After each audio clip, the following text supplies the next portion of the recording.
নারায়ণগঞ্জের রূপগঞ্জে পূর্বাচল উপশহরের ১০ নং সেক্টরের মাটির মানুষ কৃষক, দেশের প্রাণ কৃষক।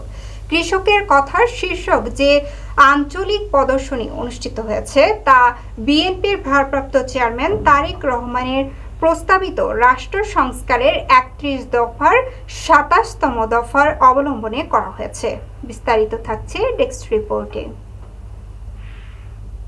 বুধবার বিকেলে পূর্বাচলের ১০ নম্বর সেক্টরের পড়শি হারাবাড়ি প্রাথমিক বিদ্যালয়ের মাঠে আয়োজিত এই প্রদর্শনীতে কৃষকের অধিকার, কৃষিখাতের উন্নয়ন এবং আধুনিক কৃষি ব্যবস্থার গুরুত্ব বিশেষভাবে তুলে ধরা হয়।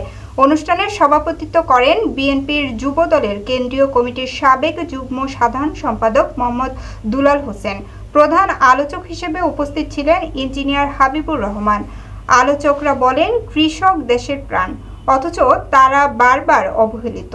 বিএনপির ঘোষিত দফাগুলো বাস্তবায়িত হলে কৃষকরা সঠিক মূল্য, আধুনিক সুবিধা এবং টেকসই কৃষি ব্যবস্থা পাবে।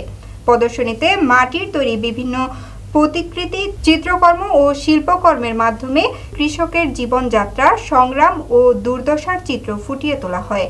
আয়োজকরা জানান, এর মাধ্যমে কৃষকদের প্রতি সামাজিক ও রাজনৈতিক অঙ্গীকার জনগণের সামনে তুলে ধরা হয়েছে।